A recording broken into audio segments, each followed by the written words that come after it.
Hello and welcome. I am Anna and this is a new episode of Proyecto Co, the podcast channel of Efecto Colibrí. A channel inspired by words that start with co, community, consciousness, co-creation, co-evolution, and of course, colibrí, which in Spanish means hummingbird. We have honest conversations with changemakers to explore mindsets and initiatives for positive change. The stories we tell and the stories we listen to have the power to regenerate our perception of ourselves and others. Stories regenerate. This is why at Efecto Colibrí we produce and distribute podcast content to inspire you to create a more human reality in harmony with planet Earth. Discover more at www.efectocolibri.com. Glances, wrinkles, faces. We are so many and we are so different. Each glance is a moment. Each wrinkle holds emotions. Each face has a story. To go deeper, how beautiful it is when we allow ourselves to do so. When we take the time to look at a face and perceive what accompanies it. It is in the intention of the gaze where the reality of the individual is created, both of the one who looks and of the one who is seen. Today, I delve deeper together with Veronique Charlotte, artist and activist of LGBTQ rights, into what lies behind her project, the Gender Project.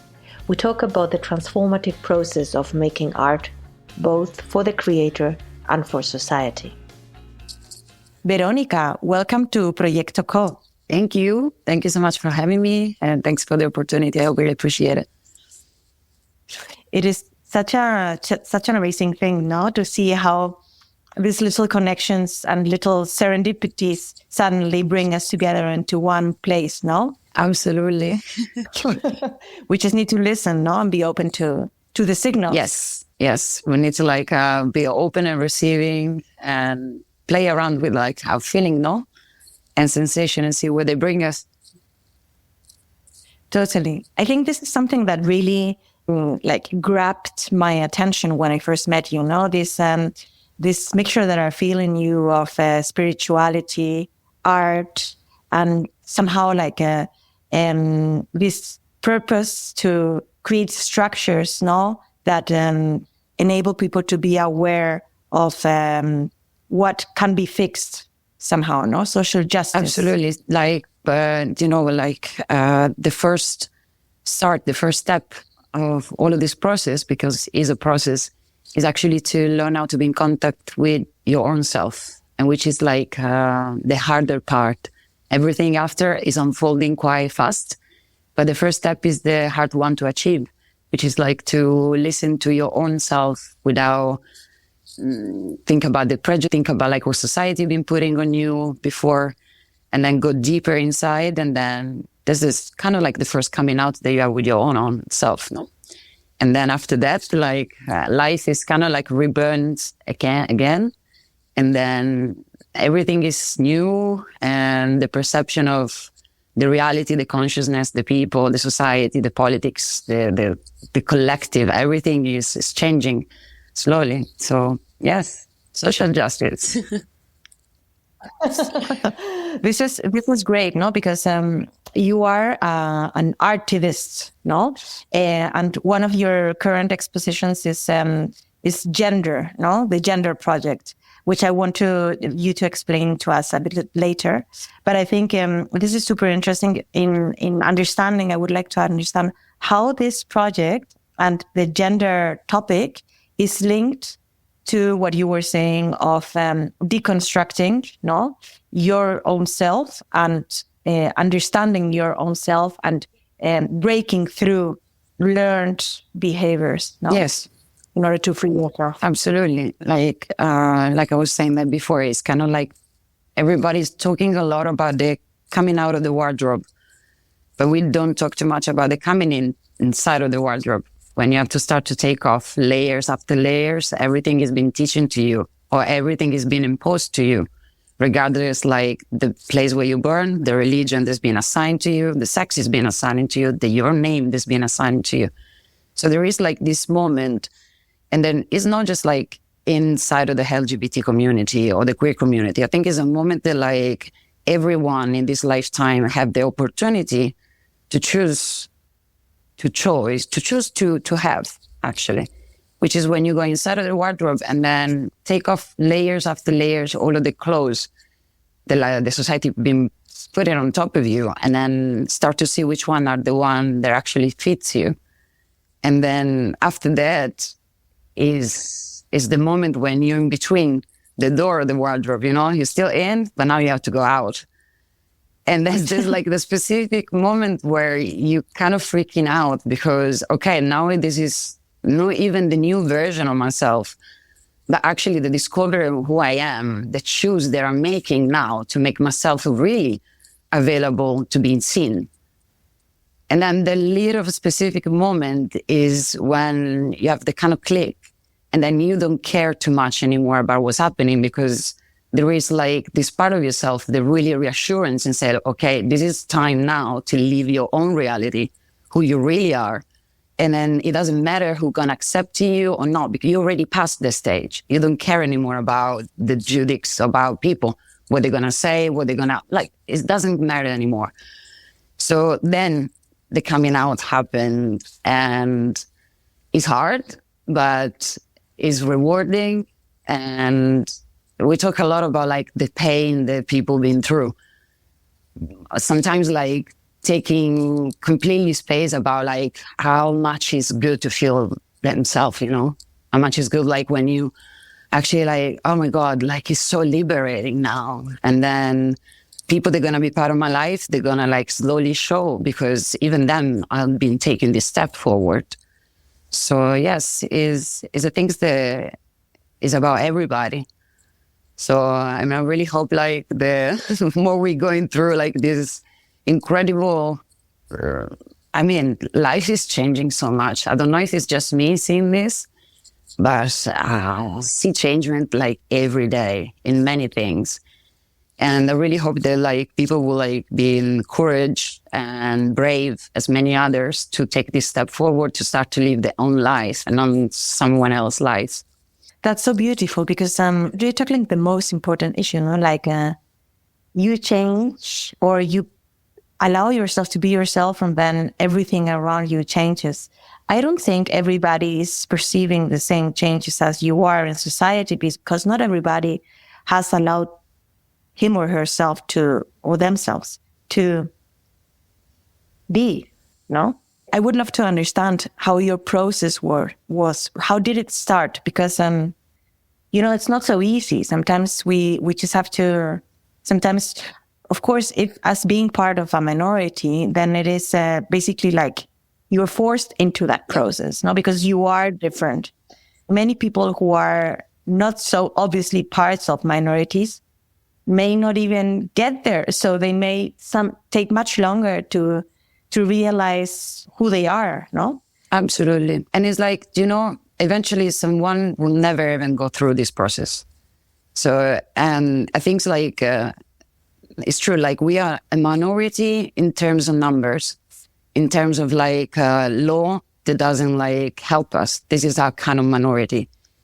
But we are empowered about like to give straight to people, because when you take like your life between your hand, you stop to have fear.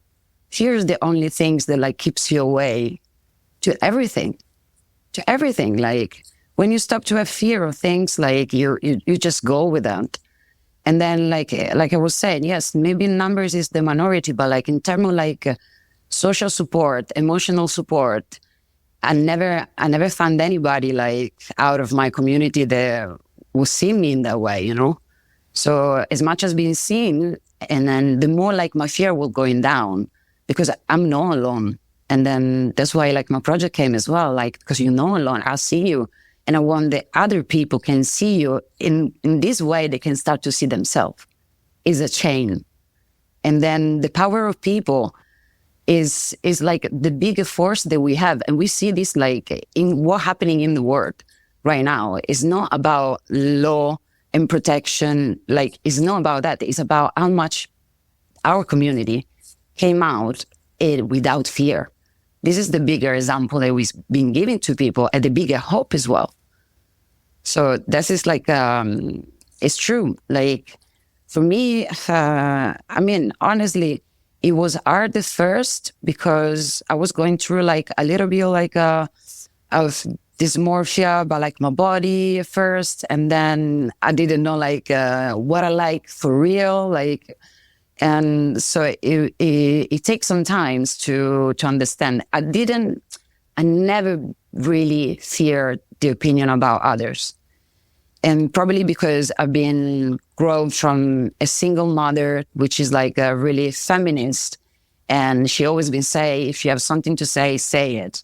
If you like, you feel like that you can do something, just do it. Just go for it. And so like, things like this for me was a really lucky things. And because this was my privilege, I tried to use this as a thing to teach to others as well. Like, maybe you don't come from a family that been supporting you in your process. Okay, you can choose another family. Or you can choose to not have a family. Like, there's nothing wrong in that. Like, there's absolutely nothing wrong. Same as from a woman. You want to have kids? Good for you. You don't want to have kids? It's okay. Like, this is no, it shouldn't be a problem anymore to be, like, pointed to people. And it's sad that sometimes, like, you know, even 2024, on this side of the world, we're still fighting issue like that. I'm from Italy. And what's happening in my own country right now is ridiculous. The thinking as well that like we have a women in power. So it's just literally like, I don't know. It's really sad. The only things that make me think is like a sadness. And that's why like so many people like leaving also like the place where they burn because they don't feel represented. And is a sense of belonging that kind of you're losing sometimes, you know, if you know what I mean. Like I remember once when I was shooting like a really young person in Berlin from Russian, and they say to me like, you know, I stopped speaking Russian because my country is like is something that I don't feel committed to anymore. And it was super young, and it was a big statement. I was literally shocked. I was like, you choosing this young to like doing this as a protest. It's like, I don't even speak with my family anymore, like nothing. And there are many ways to escape a place. Sometimes it's like really escaping to find something somewhere else. And sometimes you find that. Some other time is just like go against other things, like your language, the belief that they give it to you, like your flag, everything. And this is so brave because I mean, I still think there's really freaked. I mean, we're living in a planet where we are the only species that have to pay everything to be alive here. Like, but this is another story. Yes. No, but I think it is very linked, no? Because at the end it is about identity and about these truths that we have created, no, as human beings, that have become have shaped our reality and now are real, no. But if we were able to shape these beliefs, these old beliefs, which are now starting to become obsolete, then we are also able to shape new ones, no? Yeah. It just needs some strength and some time. And that's why I am very positive, no, that change is going to happen. I don't know if I will see all the change that I would like to see, but I'm not going to give up, at least not in this lifetime, in order to sell myself to those beliefs that I don't resonate with. Yeah, but even if we're not going to see them happen, we've been part of that process. So yes, this is what mattered to me. When I started my project, I'm like, I don't even know like if everything that I'm doing now is gonna change at least like the 0.1% of what I wanted to see now. But if it's not now, like I've been part of building the fundament of this with so many other people, and which I feel like this is a super important as well. And then, yeah, going against the reality, like it's crazy because, like you say, we see the things changing. We see the people waking up from the matrix, but it's still the journey is still long, but it's up to you right now. It's up to you to choose. How do you want to live your experience here? Because there are many ways, and in many ways that this experience can be amazing you, mesmerizing you, but also I was walking back home yesterday and I was seeing so many homeless and some of them really young, just fighting for sleeping under a little bridge on the cardboard on the floor. And I was I'm always heartbreaking when I see those kind of things, because I'm what brings you to choose to ending your lifetime here like that? What really happened in your life that broke you so much to don't even care anymore about you? What's the things that brings you to don't believe in love anymore? Because that's the true power. Love. I'm truly, truly, truly, truly advocating for this. Love is a savior. But when you see something like that, you kind of have this awakening moment when you're okay, this something went so wrong that they don't even trust in anything else. And they're my life is this now, and I'm handling my reality on this planet right now like that. And I don't care about anything else. And this is the ending point.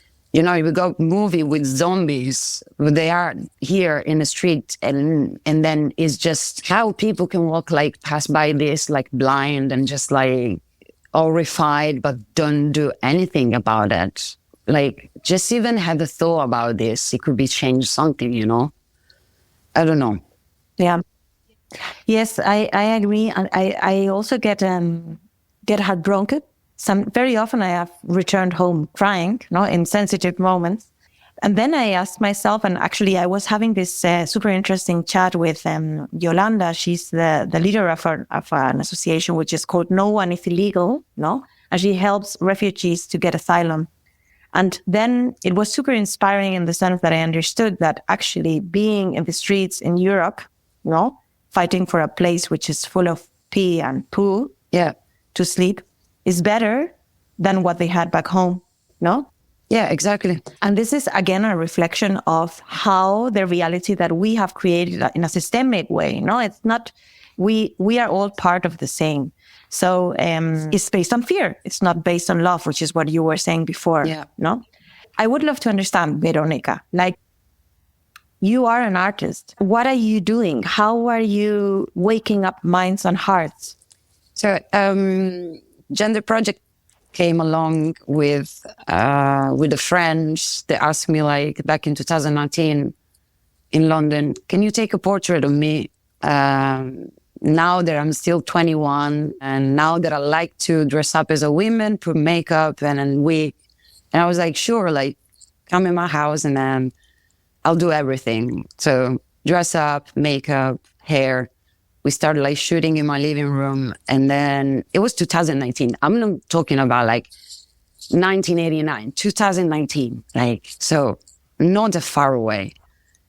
And then we started to discuss during the shooting about gender identity and equality and where are the problematic and why now that we live in London is still such a taboo still. And I was how people cannot talk about this. And we in London, it's weird. Because in the party scene, people come out and the beauty that they are, free. But when they come to the street, it is in London, you talk about something and they just they prefer to don't talk. And I was okay. So the more we were keep going. And then also the year was the first time that I heard someone introducing to myself a they, them. And I was what is this?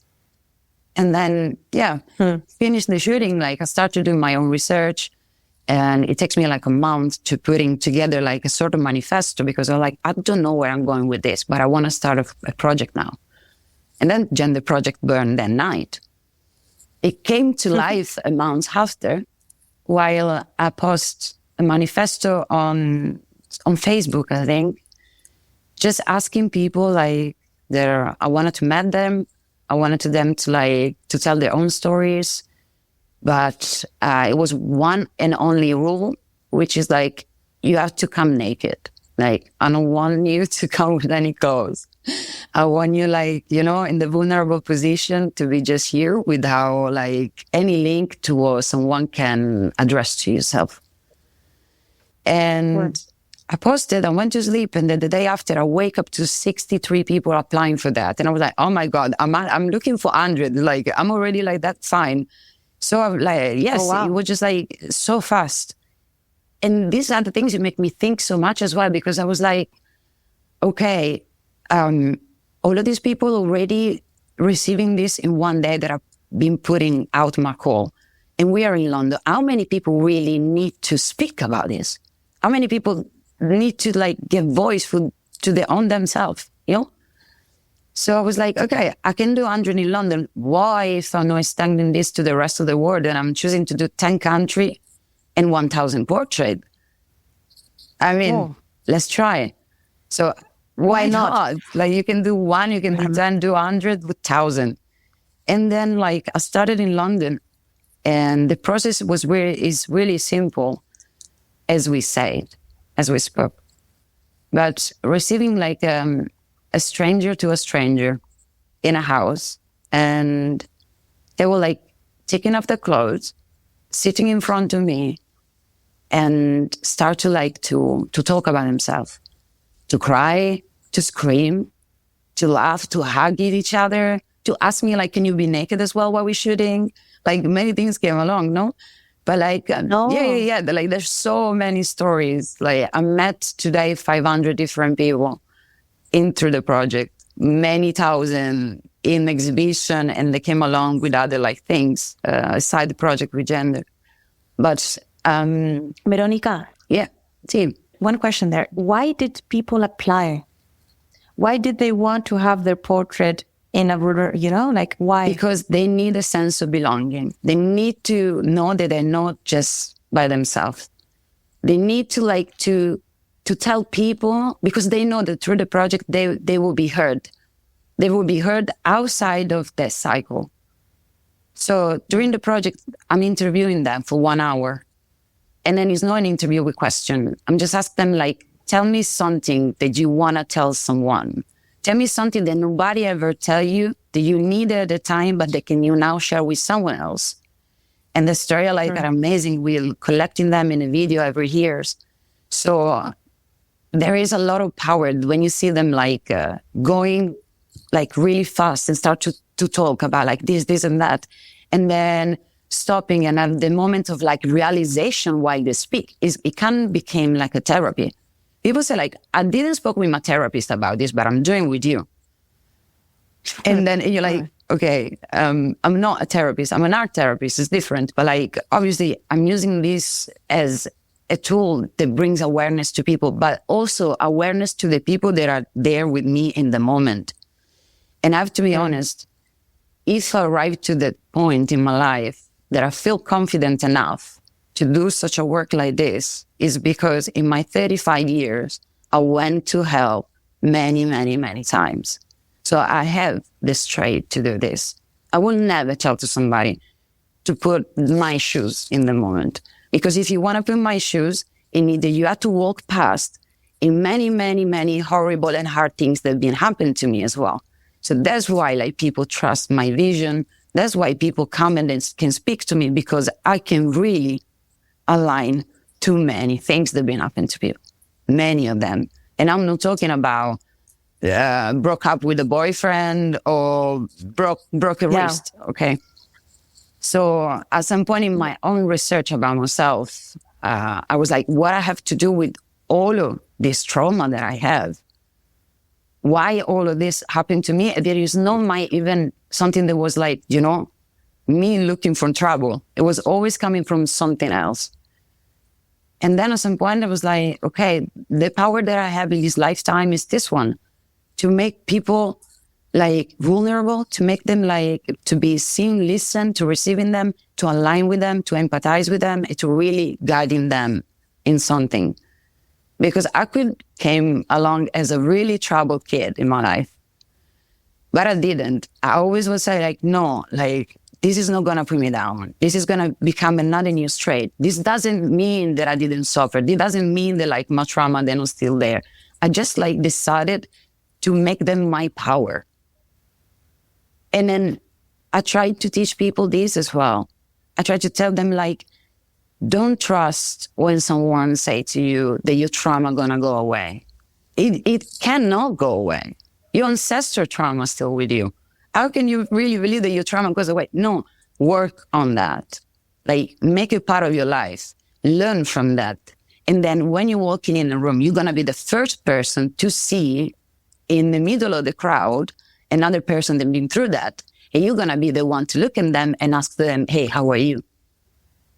Because you see them, because you've been there. So that's the trauma are useful for. Empathy. Empathy. Building bridges.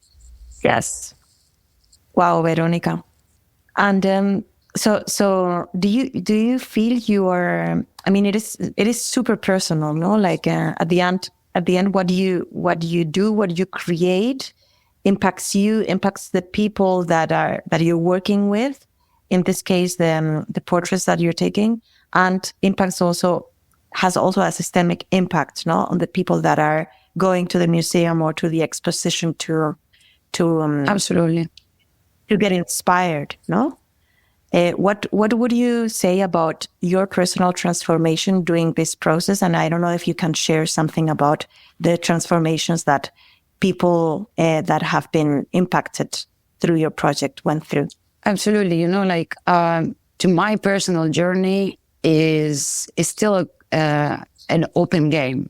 So every year I find a new version of myself that grows. They're expanded.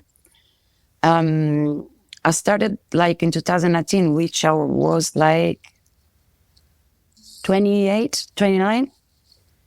So from then until now, I learned that for me, for example, one of my bigger issue, which is like a quality issue, because I learned that like life shouldn't be perfect, but it was perfectionism, for example, like because I grew up in a system where it was problem constantly. So my only savior like is to have everything under control. So if everything is perfect, everything is under control, nothing can hurt me. This project teach me through this, there's actually like, it's okay if things are not perfect. It's okay to live like something there is like the beauty of details. So perfectionism was something that was like working on this to myself. And then I empathize so much with people with the trauma of like abandonment, for example, as well. And then I incremented this to myself as like, okay, I'm not the only one as well. Like, you know, at first I was like, okay, this is giving me more straight to even creating more safe spaces for people. And then it really, really made a big change to me. Like it really helped me out to realize that my reality is not the past. It's not what happened to me. My reality is this now, in this moment. And then human beings have this beautiful power of like, you know, remember everything, have a beautiful memory of everything, forget about the present and fantasize about the futures already. But the majority of the time that we fantasize about the future is about like, oh my God, maybe this could happen and everything could be destroyed. And you're like, no, stop creating the future. Start to creating the present. So this is for me, and still today, what the most changed me, to don't anticipate the future with negative thought, but actually live in the present and then enjoy what I'm doing. So other people, the impact with other people, like you see them after like 1 year, and there are many transformations. And people came in like to me and say like, you know, because your project, because what I've been seeing through myself while I was with you, I choose finally to go through my transition. And this is something really big. Like, it's not something, you know, sometimes like people think, oh, they come, they take a picture, they want to just like to be seen. No, they don't come with makeup. They don't come with like accessories and stuff. If they want it, they can, but they come naked and then they go really deep into who they are. And the more like I'm exhibiting this, the more I feel I got a sense of responsibility to protecting them as well, a little bit. So sometimes like you feel, oh my God, am I doing everything right? Am I doing everything like in the precisest way? So I always keep a line open to what comes to me, which is reach out if you want to retake the portrait. Reach out if you decide at some point that you don't want to have the portrait exhibit because something could happen in your life that could change and you're not the person anymore. And it happened to me last year. It happened to me to a person called me way before the exhibitions like, can we meet and talk? And when I went to meet them, they were a completely different person. Or actually, they were themselves. And they say like, I don't feel like I wanted to see myself in the portrait like that. Can we have it redone or can you take it down? And I was like, of course. But you know, like, it's important, it's really important to be 24/7 available for this because I'm not playing with people's life. I'm done using them. I'm not like, you know, I don't show their body. I'm actually like, I'm so thankful to every single person that come in my studio to shoot with me because like, they don't know what's going to happen when the exhibition is going to be out, you know? Like, there's a lot there. I'm shooting people that are 18 and I'm shooting people that are 16. And I'm shooting there are people that are 53 and 23.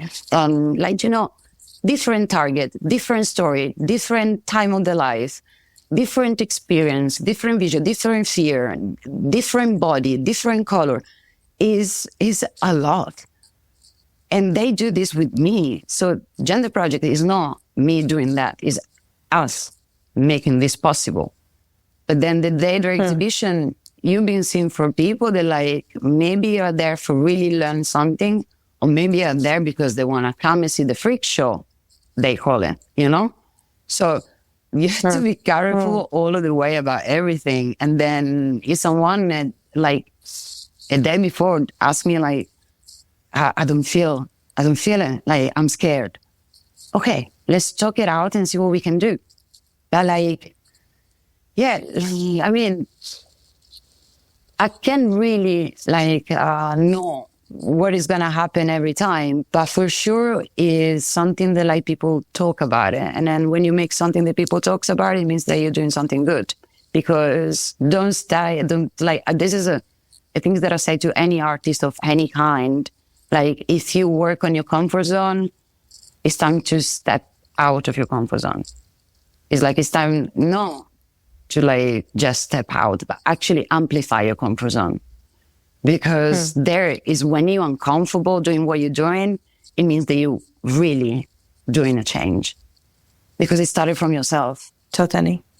And Veronica, when is the exhibition happening? Which are the next steps? Where can we take a look? Okay, we got like a couple of things happening now. I organized on the 29th of this month, actually, on a Sunday, a little introduction, little party for Gender Project, which we're going to do a speed date shooting. And is free. Oh. You can find out all information to our Instagram. It's gender_project. On the 24th of November at Soul House, I'm going to do a presentation of my first book. And we're going to have some people there. I've been shooting for the project here in Barcelona to talk about the project. Because, you know, this is another thing I love when I'm inviting on stage or to talk, like people that have been part of the project. Because sometimes it's like, it's just my perspective and I like to give voice to them the most. And then the exhibition is going to be this spring. We don't have a date settled, but it's going to happen between May and April. 2025. 2025, yes. Fantastic. Thank you for listening to this episode. We hope you enjoyed it as much as we did. You can find all the references of the episode on our website, www.efectocolibri.com/Proyecto Co. If you liked it, rate us with 5 stars, leave us a comment, and share it with your network. This will help us reach more people and make social innovation become the norm. So in advance, a big thank you. If you have questions, feedback, or want to introduce us to a guest for the podcast, you can write us directly at ana@efectocolibri.com. See you next time.